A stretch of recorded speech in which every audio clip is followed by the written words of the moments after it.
ಕಾಫಿಯನ್ನು ನಾನು ಹಾಕಿದ್ದು ಅಂತ ಹೇಳಿದರೆ, ಒಬ್ಬ ರೈತ ಕಾರ್ಪೊರೇಟರ್ ಲೆವೆಲ್ಗೆ ಫೈಟ್ ಕೊಡಬೇಕು ಅಂತ ಹೇಳಿದರೆ ಈಗಿನ ಕಾಲದಲ್ಲಿ 3 ಬೆಳೆ ಅವ ತೆಗಿಲೇಬೇಕು. ಅದರಲ್ಲಿ ಅಡಿಕೆ, ಕಾಫಿ ಮತ್ತು ಮೆಣಸು. ಮತ್ತು ಕೆಲವು ವಿಷಯದಲ್ಲಿ ರೈತರು ನಾವು ಸ್ವಲ್ಪ ಚಾಲೆಂಜ್ ಆಗಿ ತಗೊಂಡ್ರೆ ಮಾತ್ರ ಈಗಿನ ಕಾಲದಲ್ಲಿ ಮೇಲೆ ಬೀಳಲಿಕ್ಕೆ ಆಗ್ತಿದೆ. ನಾವು ಹೆದರಿ ಕೂತ್ಕೊಂಡ್ರೆ ಆಗೋದಿಲ್ಲ. ಫುಲ್ ಇದಾಗುವಾಗ 10ರಿಂದ 15 ಈಸಿಯಲ್ಲಿ ತೆಗಿಬೋದು kg ಒಂದು ಇದರಲ್ಲಿ. ಈಗಿನ ಲೆಕ್ಕದಲ್ಲಿ ಒಂದು 4,500 ಮೇಲೆ ಬರ್ತದೆ ಒಂದು ಗಿಡದ. ಹೌದು, ಒಂದು ಎಕರೆಯಲ್ಲಿ ಮಿನಿಮಮ್ ಅಂದರೆ 4.5 ಲಕ್ಷ ಇನ್ಕಮ್ ನಮಗೆ ಕಾಫಿಯಲ್ಲಿ ತೆಗಿಬೋದು. ಕೆಲವರು ಹೇಳ್ತಾರೆ ಇಲ್ಲಿ ಆಗೋದಿಲ್ಲ ಅಂತೇಳಿ. ರಬ್ಬರ್ ನಮ್ಮ ದೇಶದ್ದಲ್ಲ, ಅದು ಯಾವುದೇ ದೇಶದಿಂದ, ಗೇರು ಬೀಜ ನಮ್ಮದಲ್ಲ. ಆ ಒಂದು ಕಾನ್ಫಿಡೆನ್ಸಿನಲ್ಲಿ ನಾನು ಹಾಕಿದ್ದೆ. ಅದಕ್ಕೆ ಸ್ವಲ್ಪ ಸಕ್ಸಸ್ ಕಾಣ್ತದೆ, ಎಲ್ಲ ಬಂದವರು ನೋಡ್ತಾರೆ. ಯಾಕೆಂತ ಹೇಳಿದರೆ ಕೆಲವು ಕಡೆಯಲ್ಲಿ ಹಳದಿ ರೋಗ ಬಂದಿದೆ. ಆವಾಗ ನಾವು ಇನ್ನೊಂದಕ್ಕೆ ನಾವು ಶಿಫ್ಟ್ ಆಗಲೇಬೇಕು ಅಡಿಕೆಯನ್ನು ಬಿಟ್ಟು. ಅದಕ್ಕೆಲ್ಲ ಇದೆಲ್ಲ ತಯಾರಿ ನಮ್ಮದು. ಅಡಿಕೆ ಕರಾವಳಿ ಕರ್ನಾಟಕದ ಜೀವನಾಧಾರದ ಬೆಳೆ. ಕಾಸರಗೋಡು, ದಕ್ಷಿಣ ಕನ್ನಡ, ಉಡುಪಿ ಜಿಲ್ಲೆಯ ಬಹುತೇಕ ಆರ್ಥಿಕತೆ ಈ ಒಂದು ಬೆಳೆಯ ಮೇಲೆ ನಿಂತಿದೆ. ಆದರೆ ಕೇವಲ ಒಂದು ಕೃಷಿಯನ್ನ ನಂಬಿ ಜೀವನ ನಡೆಸೋದು ತುಂಬಾ ರಿಸ್ಕಿ. ಅದರಲ್ಲೂ ಅಡಿಕೆಗೆ ತರಹೇವಾರಿ ರೋಗ ಬರುತ್ತಿರುವ ಈ ದಿನಗಳಲ್ಲಂತೂ ಇದು ನಿಜಕ್ಕೂ ಅಪಾಯಕಾರಿ. ಇದರ ಜೊತೆಗೆ ಭೂತಾನ್ ಬರ್ಮಾ ಅಡಿಕೆಯ ಪೆಡಂಭೂತವು ಕೂಡ ಅಡಿಕೆ ಬೆಳೆಗಾರರನ್ನ ಬಹುವಾಗಿ ಕಾಡುತ್ತಿದೆ.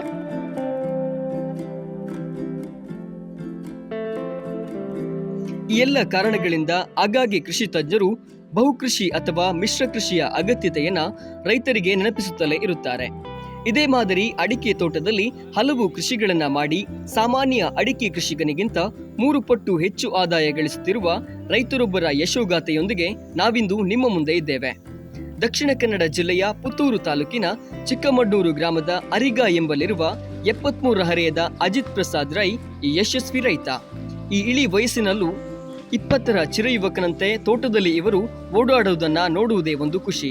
ಅವರ ಜೀವನೋತ್ಸಾಹ, ಕೃಷಿಯೆಡೆಗಿನ ಅವರ ಬತ್ತದ ಪ್ರೀತಿ, ಕೃಷಿ ಕ್ಷೇತ್ರದಲ್ಲಿ ನವನವೀನ ಸಾಧ್ಯತೆಗಳನ್ನ ಶೋಧಿಸುವ ಅವರ ಮನೋಭಾವ, ಜಗತ್ತಿನಲ್ಲಿ ಎಲ್ಲಿಯೇ ಒಳ್ಳೆಯದಿದ್ದರೂ ಅದನ್ನ ಇಲ್ಲಿ ಮಾಡುವ ಹುರುಪು, ಕೃಷಿಯನ್ನ ಕಾರ್ಪೊರೇಟ್ ಕಂಪನಿಯಂತೆ ನಡೆಸಬೇಕು ಎನ್ನುವ ಅವರ ಹಂಬಲ ಮತ್ತು ಇದನ್ನ ಕಳೆದ 30 ವರ್ಷದಿಂದ ತಪಸ್ಸಿನಂತೆ ಮಾಡುತ್ತಿರುವ ಅವರ ಕಾಯಕ ನಿಷ್ಠೆಗೆ ನಾವೊಂದು ಹ್ಯಾಟ್ಸ್ ಆಫ್ ಎನ್ನಲೇಬೇಕು.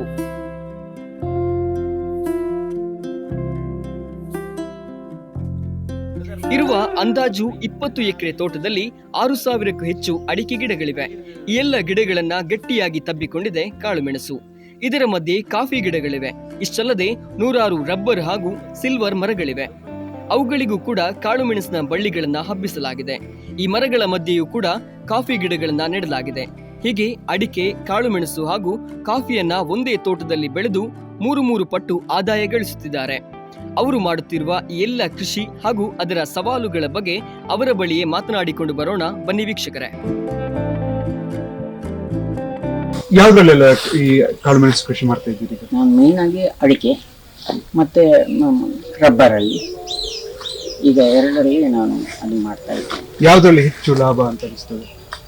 ಅಡಿಕೆಯಲ್ಲಿ ಮತ್ತು ಎಲ್ಲದರಲ್ಲಿ ಸಹ ಲಾಭ. ಯಾಕೆಂತ ಹೇಳಿದ್ರೆ ನಾವು ಆದಷ್ಟು ಈಗ ಮರದ ವಿಷಯಕ್ಕೆ ಹೋಗ್ತಾ ಇದ್ದೇವೆ. ಯಾಕೆಂತ ಹೇಳಿದರೆ ಅದರಿಂದ ನಮಗೆ 2 ರೀತಿಯ ಲಾಭ ಆಗ್ತದೆ. ಮತ್ತು ತೋಟದ ಒಳಗೆ ಹಾಕಲಿಕ್ಕೆ ಕಂಬಕ್ಕೆ ನಾನು ತುಂಬ ಇದು ಪ್ರಯಾರಿಟಿ ಕೊಡ್ತೇನೆ. ಅಂದರೆ ಕೆಲವು ಸಲ ಇದು ಬಿದ್ದು ಹೋಗಿರ್ತದೆ, ಅದಕ್ಕೆ ಬೇರೆ ಯಾವುದು ಚಾನ್ಸ್ ಇರುವುದಿಲ್ಲ. ಯಾಕೆಂತ ಹೇಳಿದರೆ ಒಂದು ಮರದಲ್ಲಿ ನಮಗೆ ಸಾಧಾರಣ 5ರಿಂದ 10 ಕಿಲೋ ತನಕ ಆಗ್ತದೆ. ಅದಕ್ಕೆ ನಾವು ಕಂಬವನ್ನೇ ನಾವು ಪ್ರಿಪೇರ್ ಕಂಬದಲ್ಲಿ ಜಾಸ್ತಿ ಬರ್ತದೆ ಅಂತ ಹೇಳಿದ್ರೆ ಹಾಗೆಲ್ಲ. ಕಂಬ ಹಗಲಿಲ್ಲದಿದ್ರೆ ಮರ ಬಿದ್ದು ಹೋಗ್ತದೆ, ಅದು ಇಡೀ ನಷ್ಟ ಆಗ್ತದೆ. ಇದರಲ್ಲಿ ನಮಗೆ 90 ಮರದಲ್ಲಿ ಈಗ ತಲೆ ಇಲ್ಲದು ಉಂಟು. 90 ಅಂತ ಹೇಳಿದ್ರೆ ಒಂದು ಮಿನಿಮಮ್ 3 ಕ್ವಿಂಟಲ್ನಿಂದ ಜಾಸ್ತಿ ಫಸಲು ನಮಗೆ ಒಣ ಮೆಣಸು ಬರುವಂಥದ್ದು. ಹಾಗಾಗಿ ಅದಕ್ಕೆ ನಮಗೆ ಇದೇ ಕೊಡಲೇಬೇಕಾಗ್ತದೆ ನಮಗೆ ಕಂಬಕ್ಕೆ. ಹೊರಗೆ ನಾನು ಅದನ್ನು ಅಷ್ಟು ನಾನು ಇದು ಮಾಡುತ್ತೇನೆ. ಅದು ಮರ ಇದ್ದರೆ ಮರವೇ ಬೆಸ್ಟ್. ಯಾಕೆಂತ ಹೇಳಿದರೆ ಮರದಲ್ಲಿ ನಮಗೆ ಒಂದು 30 ಫೀಟ್ ತನಕ ಹೋದರೆ ಒಂದು 15ರಿಂದ 20 kg ತನಕ ಒಂದು ಗಿಡದಲ್ಲಿ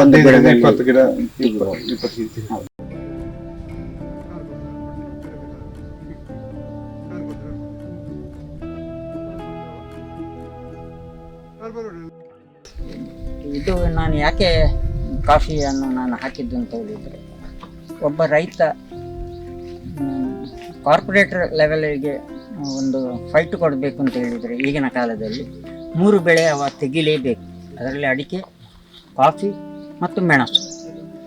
ಆ ರೀತಿಯಲ್ಲಿ ನಾವು ಆಲೋಚನೆ ಮಾಡುವಾಗ ನಾನು ವಿದೇಶಗಳಿಗೆ ಟೂರ್ ಮಾಡ್ತಾ ಇರ್ತೇನೆ.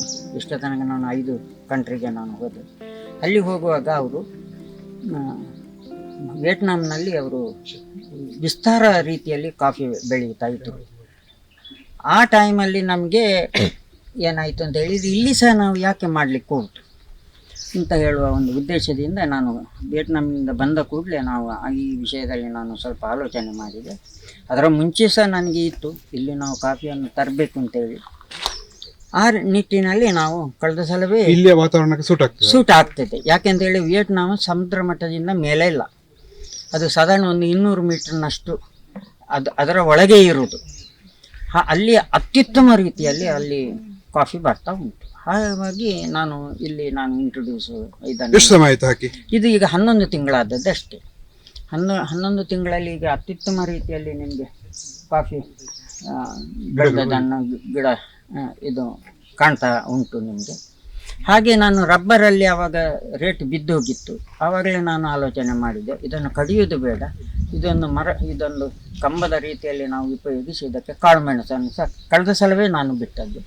ಇದು ಸಹ ಹಾಗೆ 1 ವರ್ಷದಲ್ಲಿ ಕೆಲವುದರಲ್ಲಿ ಫಸಲು ಸಹ ಬಂದಿದೆ. ಈಗ ಇದು ಅಡಿಕೆ ಗಿಡದ ಮಧ್ಯದಲ್ಲೂ ಆಗ್ತದೆ, ರಬ್ಬರ್ ಗಿಡದ ಇದು ಅಂತ ಹೇಳಿ ಇದು ಅರಬಿಕಕ್ಕೆ ನೆರಳು ಬೇಕು, ಬಿಸಿಲಿಗೆ ಆಗುದಿಲ್ಲ. ಆವಾಗ ನಾವು ಅಡಿಕೆಯ ಮಧ್ಯದಲ್ಲಿ ನಾವು ರೋಬಸ್ಟವನ್ನು ಹಾಕಲಿಕ್ಕೆ ಆಗುದಿಲ್ಲ ನನ್ನ ಲೆಕ್ಕದಲ್ಲಿ. ಅಲ್ಲಿ ಈ ಅರಬಿಕವೇ ಆಗಬೇಕು. ಅರಬಿಕ ಅಂತ ಹೇಳಿ ಅದು ಮಡಿಕೇರಿಯಲ್ಲಿ ಮತ್ತು ಬೇರೆ ಬೇರೆ ಕಡೆಯಲ್ಲಿ ನಮಗೆ ಸಿಗ್ತದೆ. ಈಗ ಇದಕ್ಕೆ 9 ರೂಪಾಯಿ. 1 ಫೀಟಿನಷ್ಟು ಹೊಂಡ ತೆಗೆದು ಆಳ 1 ಫೀಟ್ ಅಗಲ ಎಲ್ಲ ತೆಗೆದು ಅದಕ್ಕೆ ನಾವು ಗಿಡವನ್ನು ನಾಟಿ ಮಾಡಿ ಅದಕ್ಕೆ ಸ್ವಲ್ಪ ಕಾಂಪೋಸ್ಟ್ ಹಾಕ್ತೇವೆ. ಮತ್ತು ತೆಳ್ಳಗೆ ಸ್ವಲ್ಪ ಸುಫಲವನ್ನು ಹಾಕ್ತೇನೆ 15. ಹೌದು. ಮತ್ತೆ ನಾಟಿ ಮಾಡಿದರೆ ಮತ್ತು ಇದಕ್ಕೆ ಪೋಲಿಯರ್ ಸ್ಪ್ರೇನ ಇದಕ್ಕೂ ಸಹ ನಾನು ಕೊಡ್ತಾ ಇದ್ದೆ. ಹಾಗಾಗಿ ಇದು ಇಷ್ಟು ಚೆಂದ ಬಂದರು. ಈಗ ಇದಕ್ಕೆ ಹರಳಿಂಡಿ ಮತ್ತು ಮೆಗ್ನೀಷಿಯಮ್ ನಾವು ಅದು ರೆಡಿ ಮಾಡ್ತಾ ಇದ್ದೇವೆ. ಈಗ ಮಳೆ ಇದ್ದ ಕಾರಣ ಸ್ವಲ್ಪ ಇದರಲ್ಲಿ ಹುಲ್ಲಿದ್ದ ಕಾರಣ ಅದನ್ನು ಹೆಚ್ಚಿನ ನಾಳೆ ನಾವು ಇದಕ್ಕೆ ಸ್ಟಾರ್ಟ್ ಮಾಡ್ತೇವೆ. ಇದಕ್ಕೂ ಸಹ ಮೆಣಸಿಗೆ ಎಷ್ಟು ವರ್ಷದಲ್ಲಿ ಇದು ಫಸಲು ಬರ್ತದೆ? ಈ ಸಲವೇ 1-2 ವರ್ಷದ ಒಳಗೆ ಇದರಲ್ಲಿ ಫಸಲು ಬರ್ತದೆ. ಕಾಫಿ ಇದು ಹೆಚ್ಚು ಅಂದರೆ ಒಂದು 50-60 ರೂಪಾಯಿ ಖರ್ಚು ಬೀಳ್ಬೋದು ಫಸಲು ಬರುವ ತನಕ. ಈಗ ಎಂತೆಲ್ಲ ರೋಗ ಬರ್ತದೆ? ರೋಗ ಇದಕ್ಕೆ ಒಂದು ಚುಕ್ಕೆ ರೋಗ ಬರ್ತದೆ, ಅದಕ್ಕೆ ಮದ್ದು ಉಂಟು. ಮತ್ತು ಕೆಲವು ಹುಳಗಳು ಬರ್ತದೆ, ಅದಕ್ಕೆ ಲೈಟಾಗಿ ನಾವು ಕೊಡ್ತಾ ಇದ್ದೇವೆ. ನಾನು ಹೆಚ್ಚಾಗಿ ಪೆಸ್ಟಿಸೈಡನ್ನು ನಾನು ಅಷ್ಟು ರೆಫರೆನ್ಸ್ ಮಾಡೋದಿಲ್ಲ. ಆದಷ್ಟು ನಾನು ಅದನ್ನು ಅವಾಯ್ಡ್ ಮಾಡ್ತಾ ಇದ್ದೇನೆ. ಮೇಂಟೆನೆನ್ಸ್ ಅಷ್ಟೇನಿಲ್ಲ ಇದಕ್ಕೆ. ಮೇಂಟೆನೆನ್ಸ್ ಅಂದರೆ ಒಂದು ಹುಲ್ಲು ನಾವು ತೆಗೆಯೋದು ಮತ್ತು ಬುಡವನ್ನು ಸ್ವಲ್ಪ ಕ್ಲೀನಾಗಿ ಇಟ್ಕೊಂಡು. ಇನ್ನು ಮಾತ್ರ ಬಿಸಿಲು ಸ್ವಲ್ಪ ಇದರಲ್ಲಿ ಜಾಸ್ತಿ ಇದ್ದ ಕಾರಣ ಇದಕ್ಕೆ ಬೇಕಾದರೆ ಸ್ವಲ್ಪ ನೆರಳಿನ ಅದಕ್ಕೆ ಈಗ ನೆರಳು ಕೊಟ್ಟಿದ್ದೀರಾ? ಇಲ್ಲ. ಹಾಗಾಗಿ ನಾನು ನೆರಳು ಕೊಡದ ಕಾರಣ ಸ್ವಲ್ಪ ನನಗೆ ಡ್ಯಾಮೇಜ್ ಆಗಿತ್ತು ಈ ಸಲ. ಇದರಲ್ಲಿ 2,000 ಗಿಡ ನಾನು ಹಾಕಿದ್ದೇನೆ. ಅದರಲ್ಲಿ ಸ್ವಲ್ಪ ಒಂದು 300 ಗಿಡದಿಂದ ಜಾಸ್ತಿ ನನಗೆ ರೋಬಸ್ಟ್ ಆದರೆ ನಾವು ಅಡಿಕೆ ತೋಟದಲ್ಲಿ ಹಾಕಲಿಕ್ಕೆ ಭಾಳ ಕಷ್ಟ ಆಗ್ತದೆ. ಯಾಕೆಂತ ಹೇಳಿದರೆ ಅದು ಮಿನಿಮಮ್ 9 ಫೀಟ್ ಅಥವಾ 10 ಫೀಟ್ ಆಗಲೇಬೇಕು. ಇದಾದರೆ 5 ಫೀಟಿಗೆ ಒಂದು ಹಾಕ್ಲಿಕ್ಕೆ 5 ಫೀಟಿಗೆ ಒಂದು ಗಿಡ. ಹೌದು, ಅರೇಬಿಕಾ ವೆರೈಟಿಯನ್ನು ಇದು 10 ಫೀಟ್ ಆಗಬೇಕು. ಈಗ ಉದ್ದವು 5 ಫೀಟ್. ಹೌದು 5 ಇದು ಹಾಕ್ಬಹುದು. ಯಾಕೆಂದ್ರೆ ಸಿರಿಸಿ ವೆದರ್ ಮತ್ತು ಇಲ್ಲಿಯ ವೆದರ್ ಒಂದೇ ವೆದರ್. ಹಾಗಾಗಿ ಸಿರಿಸಿ ಅವರು ನಮಗೆ ತುಂಬ ಹೇಳ್ತಾರೆ, ನೀವು ಹಾಕಿ ಏನು ಹೆದರಬೇಡಿ, ನೀವು ಇಲ್ಲಿ ಅರೇಬಿಕಾ ಬರ್ತದೆ ಅಂತೇಳಿ. ಮತ್ತು ಕೆಲವು ವಿಷಯದಲ್ಲಿ ರೈತರು ನಾವು ಸ್ವಲ್ಪ ಚಾಲೆಂಜ್ ಆಗಿ ತಗೊಂಡ್ರೆ ಮಾತ್ರ ಈಗಿನ ಕಾಲದಲ್ಲಿ ಮೇಲೆ ಬೀಳಲಿಕ್ಕೆ ಆಗ್ತಿದೆ. ನಾವು ಹೆದರಿ ಕೂತ್ಕೊಂಡ್ರೆ ಒಟ್ಟಾರೆಯಾಗಿ ರಬ್ಬರ್ ಗಿಡ ಹೇಗೆ ನೆಡ್ತಾ ಇದೀವೋ ಅದರ ಮಧ್ಯದಲ್ಲಿ ಅದಕ್ಕೆ ಅದರ ಫಸಲಿಗೆ ಏನೂ ಹಾನಿ ಆಗದಂತೆ ಇದರಲ್ಲಿ ಖಂಡಿತ ನಾವು ಇದು ಮಾಡಿದರೆ ರೈತರಿಗೆ ಟ್ರಿಪಲ್ ಇನ್ಕಮ್ ಬರ್ತದೆ. 1 ಎಕರೆಯಲ್ಲಿ ನಮ್ಮ ಇದಂತೆ ಮಿನಿಮಮ್ ಆಗಿ ನಾವು 3 ಬೆಳೆಯನ್ನು ತಗೊಂಡ್ರೆ 1 ಎಕರೆಯಲ್ಲಿ 3 ಪಟ್ಟು ಲಾಭವನ್ನು ನಾವು ಪಡಿಬಹುದು. 1 ಎಕರೆಯಲ್ಲಿ ಎಷ್ಟು ಗಿಡ ಹಾಕ್ಬೋದು ಇದು? ಈಗ ಅರೇಬಿಕಲ್ಲಿ ಈಗ ಅವರ ಲೆಕ್ಕದಲ್ಲಿ ಆದರೆ ಸಾಧಾರಣ ನಾನು ಈಗ ಏನು ಅಂತ ಹೇಳಿದ್ರೆ ಅಡಿಕೆ ಅಥವಾ ರಬ್ಬರಲ್ಲಿ ಉಪ ಬೆಳೆಯಾಗಿ ಕಮ್ಮಿ ಅಂತ ಹೇಳಿದ್ರೆ 600 ಗಿಡ ಹಾಕ್ಬೋದು. ಅಡಿಕೆ ಅಷ್ಟೇ ಬರ್ತದೆ. ನಿಜವಾಗಿ ಜಾಸ್ತಿ ಹಾಕ್ಬೋದು. ಆದರೆ ನಾವು ಸ್ವಲ್ಪ ಬಾಕಿ ಅಂದರೆ ನಾವು ಅಡಿಕೆ ಕೊಯ್ಯುವಾಗ ಆಗಲಿ, ಮೆಣಸು ಇರ್ತದೆ ಅದರಲ್ಲಿ 3 ಬೆಳೆ ತೆಗೆಯುವಾಗ ಸ್ವಲ್ಪ ಇದು ಮಾಡಿದರೂ ಸಹ ನಮಗೆ ಅಷ್ಟೇನು ತೊಂದರೆ ಆಗಲಿಕ್ಕಿಲ್ಲ ಅಂತೇಳಿ. ಯಾಕೆ ಅಂತ ಹೇಳಿದರೆ ಒಂದು ಮರದಲ್ಲಿ ಅವರು ಹೇಳುವ ಹಾಗೆ ಒಂದು 10 ಫುಲ್ ಇದಾಗುವಾಗ 10ರಿಂದ 15 ಈಸಿಯಲ್ಲಿ ತೆಗಿಬೋದು kg ಒಂದು ಇದರಲ್ಲಿ. ಈಗಿನ ಲೆಕ್ಕದಲ್ಲಿ ಒಂದು 4,500 ಮೇಲೆ ಬರ್ತದೆ ಒಂದು ಗಿಡದ. ಹೌದು, ಒಂದು ಎಕರೆಯಲ್ಲಿ ಮಿನಿಮಮ್ ಅಂದರೆ 4.5 ಲಕ್ಷ ಇನ್ಕಮ್ ನಮಗೆ ಕಾಫಿಯಲ್ಲಿ ತೆಗಿಬೋದು. ಮೆಣಸಿನಲ್ಲಿ ಬೇರೆ ಉಂಟು. ಮೆಣಸು ಸ್ವಲ್ಪ ರಿಸ್ಕಿ, ಇದು ಸ್ವಲ್ಪ ಸುಲಭ. ಮೆಣಸು ಒಮ್ಮೆ ನಿಮ್ಮ ಕೈ ಹಿಡಿದರೆ ಮತ್ತು ನಮಗೆ ಈಗ ಅಷ್ಟು ಕಷ್ಟ ಆಗೋದಿಲ್ಲ. ಯಾಕೆಂತ ಹೇಳಿದರೆ ನಾವು ಮೆಣಸಿನಲ್ಲಿ ನಮಗೆ ಬರುವುದಿಲ್ಲ ಅಂತೇಳಿ ಅಲ್ಲ, ಒಂದು 10 ಗಿಡದಷ್ಟು ತೊಂದರೆ ಆಗ್ತದೆ. ಅದು ಸಹ ಈ ಸಲದ ಮಳೆಯಲ್ಲಿ. ಕಳೆದ ಸಲ ಒಂದು ಗಿಡ ನಮಗೆ ಸಾಯಲಿಲ್ಲ. ನಾವು ತುಂಬ ಆತ್ಮವಿಶ್ವಾಸದಿಂದ ಹೇಳ್ತಿದ್ದೆವು 0ಕ್ಕೆ ತಂದು ನಿಂತೇವೆ ಅಂತ. ಆದರೆ ಈ ಸಲ ಸ್ವಲ್ಪ ನಮಗೆ ಎಫೆಕ್ಟ್ ಆಯ್ತದೆ, ಆದರೆ ಸಹ ಅದನ್ನು ಉಳಿಸಿದ್ದೆ. ಕೋಕೋ ಬೆಳೆದಿದ್ದೀರಾ ಸರ್? ಕೋಕೋ ಮೆಣಸಿಗೆ ಸ್ವಲ್ಪ ತೊಂದರೆ ಆಗ್ತದೆ, ಕೋಕೋ ಮತ್ತು ಬಾಳೆ. ಯಾಕೆಂತ ಹೇಳಿದರೆ ಅದಕ್ಕೆ ನೆರಳು ಬಂದರೆ ಆಗೋದಿಲ್ಲ. ಹಾಗಾಗಿ ನಾವು ಕೋಕೋವನ್ನು ಸೈಡಿಗೆ ಹಾಕಿದ್ದೇವೆ. ಅದು ಯಾಕೆ ಅಂತ ಹೇಳಿದರೆ ಸ್ವಲ್ಪ ಪಕ್ಷಿಗಳು ಏನಾದರೂ ತಿಂದು, ಇಲ್ಲದ್ರೆ ಬಿರು ಅಥವಾ ಮಂಗಗಳು ಎಲ್ಲಿಯಾದರೂ ಬಂದರೆ ತಿಂದು. ಕೋಕೋಗಿಂತ ಇದು ಲಾಭದಾಯಕ ಕಾಫಿ ಅಥವಾ? ಖಂಡಿತ ಲಾಭದಾಯಕ. ಕೊಕ್ಕೋ ಇಲ್ಲಿಗೆ ಸೌತ್ ಕೆನರಿಗೆ ಅಷ್ಟು ಲಾಭದಾಯಕವಲ್ಲ. ಯಾಕೆಂತೇಳಿ ಇಲ್ಲಿ ನಾವು ಒಂದೇ ಬೆಳೆ ತೆಗಿಲಿಕ್ಕೆ ಆಗ್ತದೆ. ಯಾಕೆಂದರೆ ಅದಕ್ಕೆ ಕೊಳೆ ರೋಗ ಬರ್ತದೆ, ಮಳೆಗಾಲದಲ್ಲಿ ಅದಕ್ಕೆ ಕೊಳೆ ಬರ್ತದೆ. ಹಾಗಾಗಿ ಅದನ್ನು ನಾನು ಇದು ಮಾಡೋದಿಲ್ಲ. ಬಯಲು ಸೀಮೆಗೆ ಕೊಕ್ಕೋ ಭಾಳ ಬೆಸ್ಟ್.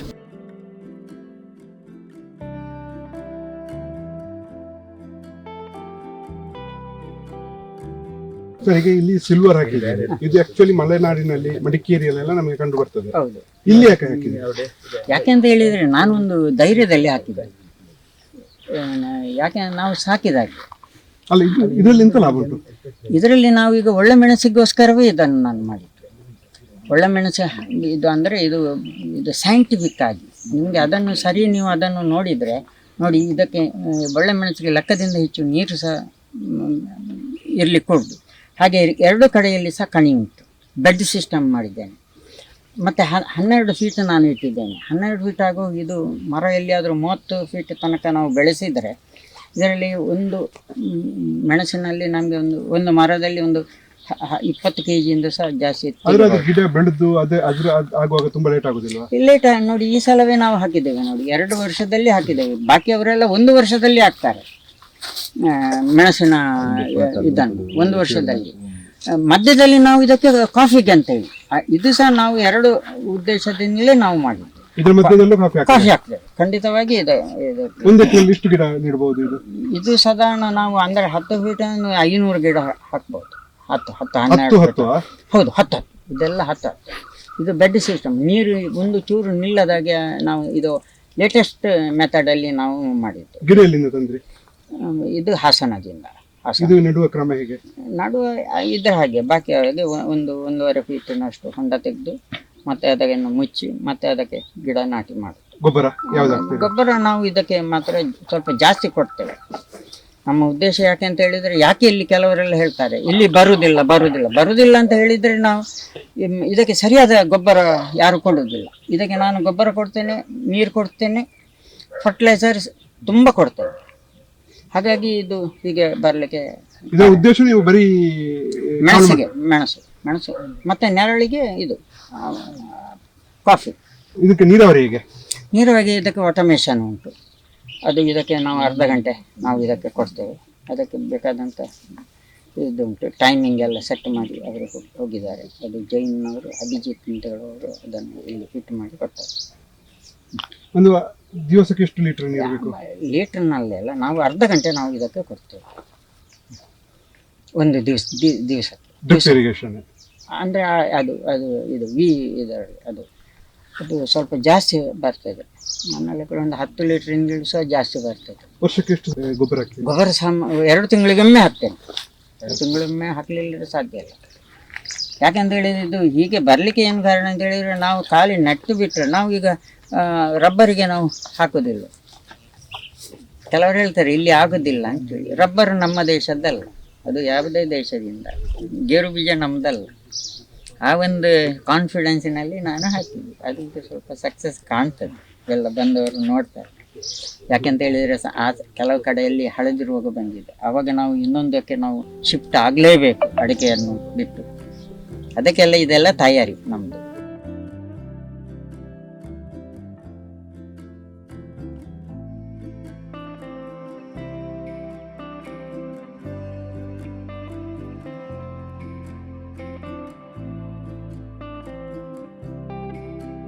ಸರ್, ಕಾಳುಮೆಣಸಿಗೆ ಯಾವುದೆಲ್ಲ ರೋಗ ಬರ್ತದೆ? ಮೇಯ್ನ್ ಆಗಿ ಕ್ವಿಕ್ ವಿಲ್ಟ್ ಮತ್ತು ಸ್ಲೋ ವಿಲ್ಟ್ ಬರ್ತದೆ ನೋಡಿ. ಇದು ಇದು ಸ್ಲೋ ವಿಲ್ಟ್. ಸ್ಲೋ ವಿಲ್ಟನ್ನು ಇದನ್ನು ಟ್ರೀಟ್ಮೆಂಟಿನಲ್ಲಿ ಆಗಿ ಇದು ಸರಿ ಆಗ್ತಾ ಉಂಟು. ಅದಕ್ಕೆ ಯಾವುದು ಉದಾಹರಣೆ ಅಂತ ಹೇಳಿದರೆ ನೋಡಿ, ಈ ಮೆಣಸು ನಿಮಗೆ ಕಾಣಿದರೆ ನೋಡಿ, ಇದು ಏನು ಚಿರಿಟಿ ಏನು ಹೋಗಲಿಲ್ಲ. ಇದು ನಮ್ಮ ಒಂದು ಇದರಿಂದಾಗಿ ಇದು ಉಳಿದಿದೆ, ಸ್ವಲ್ಪ ಡ್ಯಾಮೇಜ್ ಆಗಿದೆ, ಆದರೂ ಸಹ ಇದು 100% ಇದು ಬದುಕ್ತದೆ. ಇದಕ್ಕೆ ಅದು ತುಂಬ ಇದು ಉಂಟು. ಅದು ಈಗ ನಮಗೆ ವಿಡಿಯೋದಲ್ಲಿ ನನಗೆ ಹೇಳಲಿಕ್ಕೆ ಆಗುದಿಲ್ಲ. ಬೇರೆ ಬೇರೆ ರೀತಿಯ ಇದಕ್ಕೆ ಟ್ರೀಟ್ಮೆಂಟ್ ನಾವು ಕೊಡ್ತಾರೆ. ಯಾವುದೆಲ್ಲ ಔಷಧಿ ಅಂತ ಒಂದು ಹೆಸರು ಹೇಳ್ಬೋದು? ಮೇನ್ ಇದಕ್ಕೆ ಮೈಲ್ತುತ್ತು ಸುಣ್ಣ, ಅದು ವರ್ಷಕ್ಕೆ 2-3 ಸಲ ಕೊಡ್ಲೇಬೇಕು. ರೋಗ ಇಲ್ಲ ಅದು ಬರದ ಹಾಗೆ. ಆದ್ರೂ ಸಹ ಅದು ಮೇಲಿನಿಂದ ನೋಡಿ ಕಣಿಯಲ್ಲಿ ಉಂಟು, ಆ ಕಣಿಯಿಂದ ಇಲ್ಲಿ ಹೊಸರು ಬಂದು ಈ ಸಲ ಸ್ವಲ್ಪ ಡ್ಯಾಮೇಜ್ ಆಯ್ತು. ನಮ್ಗೆ 10 ಗಿಡ ಹೋಗಿದೆ. ಮಳೆ ಜಾಸ್ತಿ ಆಗಿ ಬಂದು ನಿಂತ್ರೆ ಕಷ್ಟ ಉಂಟು ಆ ರೀತಿಯಲ್ಲಿ. ಹಾಗಾಗಿ ಅದಕ್ಕೆ ಕೆಲವು ಸಲ ಮಧ್ಯೆ ನಾಟುವುದಿಲ್ಲ, ಆದ್ರೂ ಸಲ ಕೆಲವು ಸಲ ನಾಟ್ತದೆ.